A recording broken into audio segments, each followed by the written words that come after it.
Nararamdaman mo ba na parang gumuho na ang lahat sa paligid mo? Yung tipong kahit anong pilit mo, tila wala ka ng kontrol sa sarili mong buhay. Pagod ka na ba sa mga gabing hindi ka makatulog dahil sa bigat ng iyong dinadala? Minsan, gusto mo na lang sumuko dahil sa sunod-sunod na unos na dumayating. Parang isang bangka sa gitna ng malakas na bagyo, hindi mo na alam kung saan ka dadalhin ng alon. Pero paano kung sabihin ko sa'yo na hindi mo kailangang malunod? May isang lihim kung paano manatiling kalmado kahit ang mundo mo ay nagkakagulo na. At ang sagot ay hindi nasa lakas mo, kundi sa isang bagay na matagal mo nang kinalimutan.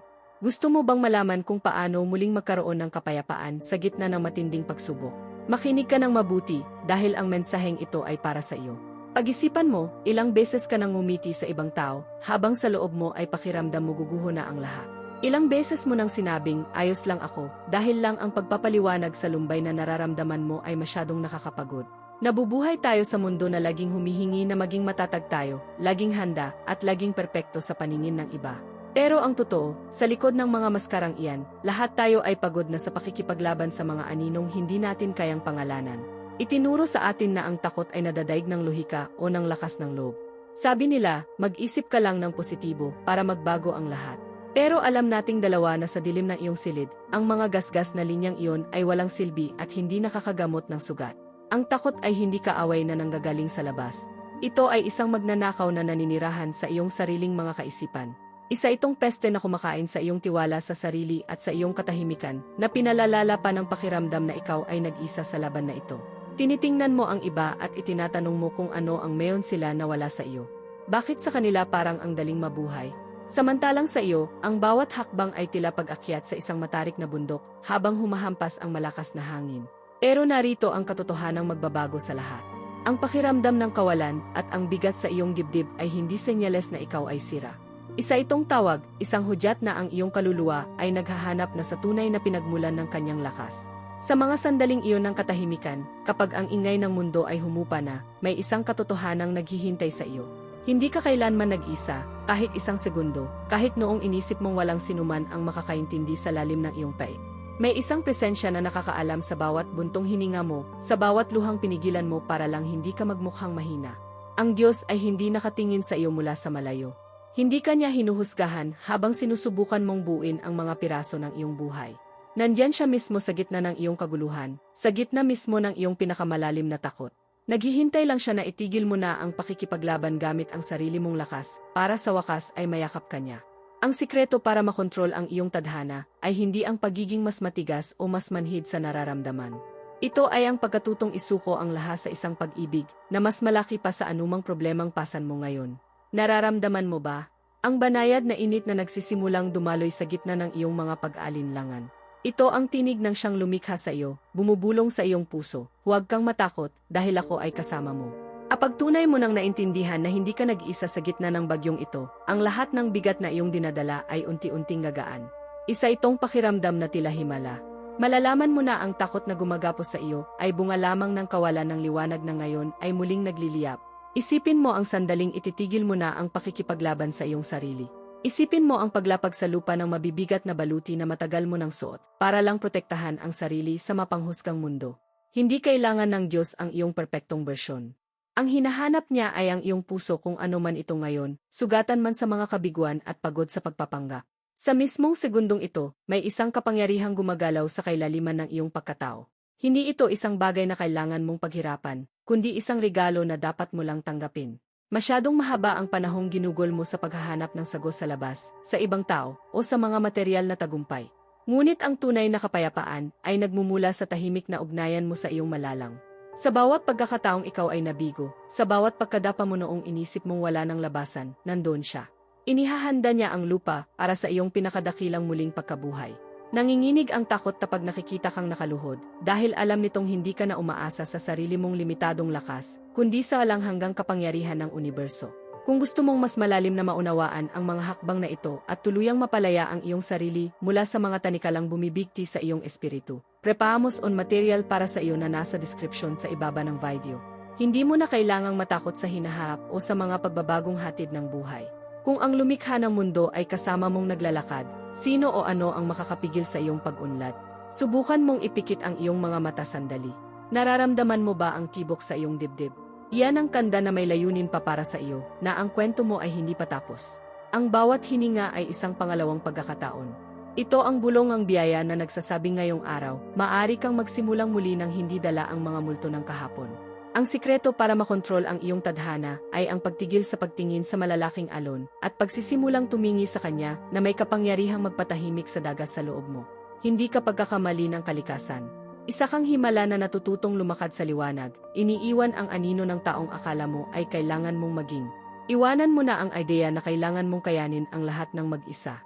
Ang tunay na lakas ay nasa pagpapakumbaba na sabihin, kailangan kita. Sa sandaling iyon, ang iyong tadhana ay hindi na magiging isang pasanin kundi isang pangako. Nararamdaman mo ba ang pagbabago ng hangin sa paligid mo kapag nagdesisyon kang magtiwala ng totoo? Hindi ito mahika, kundi ang katotohanang nakahanap na rin ng puwang sa iyong puso.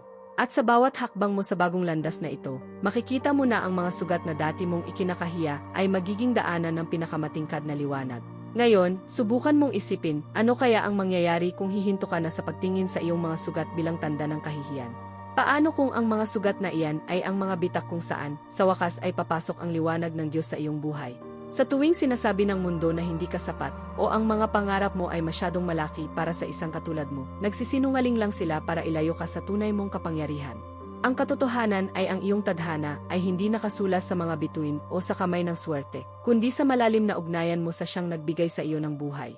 Sa mismong sandaling ito, ang takot na dati ay tila isang higanteng hindi mo kayang kalunin, ay nagsisimulang magmukhang maliit at walang saysay. Naglalaho ito sa harap ng dambuhalang pag-asa na muling nagigising sa loob ng iyong puso. Hindi mo kailangang gumawa ng anumang pambihira para makuha ang kapayapaang ito. Hindi mo kailangang umakyat ng bundok o gumawa ng mga bayaning gawa. Kailangan mo lang manatiling tahimik at pakinggan ang tinig na hindi kailanman tumigil sa paniniwala sa iyo. Ito ang tinig na nagsasabing ang bawat kabiguan mo ay isa lamang leksyon, ang bawat saradong pinto ay isang proteksyon. At ang bawat luhang pumatak ay isang binhi na malapit ng magbunga ng hindi mo inaasahang kagalakan. Nararamdaman mo ba ang pagbabago sa iyong pananaw kapag itinigil mo na ang pagtingin sa bukas na may kaba at nagsimula kang tumingin ng may pananabi? Para itong isang regalo na hindi mo na makapaghintay na buksan kasama niya. Ang nakatagong sikreto para wasakin ang takot ay ang pag-unawa na wala ka namang dapat wasakin, kundi ang dilim na dapat lang nating tanglawan ng katiyakan ng kanyang presensya. Mula ngayon, kapag tumingin ka sa salamin, hindi na isang taong pagod na sumusubok lang mabuhay ang makikita mo. Makakakita ka ng isang mandirigma na natutong ibaba ang kanyang mga sandata upang magpaakay sa biyaya ng may lalang. Ang iyong tadhana ay hindi na isang malayong layunin na nakapapagod abutin, kundi isang lakbayin na kasama mo ang iyong malilikha, bawat hakbang, ng may magaan na loob. Ngayong araw, ang iyong lumang kwento ay natatapos na. Ang mga tanikalang gumagapos sa iyo sa nakaraan ay natunaw na dahil pinili mong kumingin pa itaas, sa liwanag. Magpatuloy ka ng may bagong kamalayan. Huminga ka ng malalim at damhin ang buhay na dumadaloy ng malakas sa loob mo, malaya, makapangyarihan, at sa wakas, payapa. Kaya't huminto ka sandali at hayaang ang katotohanang ito ay bumaon sa iyong kalooban, doon mismo sa bahagi kung saan pilit na nagtatago ang iyong mga pag-aalinlangan. Hindi ka isang ligaw na barko sa gitna ng karagatan ng pagkakataon, kundi isang minamahal na anak na sa wakas ay nagbabalik na sa kanyang tunay na tahanan. Ang mga gabing wala kang tulog, ang pakiramdam na tila nasasakal ka sa tuwing iniisip ang bukas, lahat ng ito ay unti-unti nang naglalaho, gaya ng hamog na natutunaw sa unang sinag ng araw. Nararamdaman mo ba ang bagong tibok na ito sa iyong dibdib? Hindi lang ito simpleng pintig ng puso, ito ang ritmo ng isang buhay na tumigil na sa paglaban at nagsimula ng dumaloy. Ang sikreto ay hindi kailanman ang pakikipaglaban sa dilim, kundi ang pagiging isang apoy na napakatingkad kaya ang kadiliman ay wala ng puwang sa paligid mo. Hindi ka binigyan ng malalang ng espiritu ng katakutan, kundi ng isang pusong may kakayahang magmahal ng walang hanggan at isip na handang lumikha ng mga himala mula sa abo ng iyong nakaan. Mula ngayon, ang bawat hamon ay hindi na magiging isang balakid, kundi isang paanyaya upang matuklasan kung gaano kalalim ang lakas na inilagak niya sa loob ng iyong kaluluwa. Maglakad ka ng taas hindi dahil sa yabang, kundi dahil sa dangal ng isang taong alam na ang arkitekto ng buong kalawakan ang umaalalay sa bawat hakbang mo. Ang iyong tadhana ay isang blankong papel, at ang panulat ay basang-basa sa pag-asa na hindi kailanman mabibigo dahil hindi ito nakadepende sa sitwasyon, kundi sa isang walang hanggang pangako. Huwag mo nang hayaan na ang ingay ng mundo ay malunod ang banal na bulong na nagsasabing, ikaw ay mahalaga, ikaw ay may kakayahan, at ikaw ay handa na. Ang pag-unawa sa kung paano kumikilos ang Diyos sa mga sandali ng katahimikan ay nagbabago sa lahat ng bagay sa iyong buhay. Kung gusto mo pang mas lumalim at maintindihan ang mga lihim na ito, prepamos on material para sa iyo na nasa description sa ibaba ng video. Bitawan mo na ang galit, bitawan mo na ang pagsisisi. Ngayong araw ay ang simula ng iyong muling pagkabuhay sa kagalakang noon pa man ay sa iyo na. Ang iyong paglalakbay ay hindi pa tapos, nagsisimula pa lamang ito, at sa pagkakataong ito ay hindi mo nahihilahin ang iyong sariling buhay, kundi ang biyaya na ang magdadala sa iyo sa mga pangarap na hindi mo akalaing maaabot mo. Manali ka, samyuin ang bagong kalayaan na ito at lumipad ng mataas, dahil ang langit sa itaas mo ay hindi hangganan, kundi ang iyong bagong kahanan. Kung ang mensaheng ito ay humaplos sa isang nakatagong sulok ng iyong kaluluwa, huwag itong sarilinin.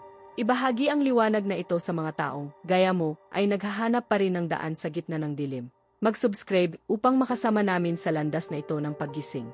Mag-iwan ka ng marka ng iyong presensya sa mga komento. Isulat ang, hindi na ako natatakot, upang selyuhan ang pangakong ito sa iyong sarili. Naway ang kapayapaang higit sa lahat ng pag-unawa ang magbantay sa iyong puso, ngayon at magpakailanman, dahil ang pinakamaganda ay papayating pa lamang.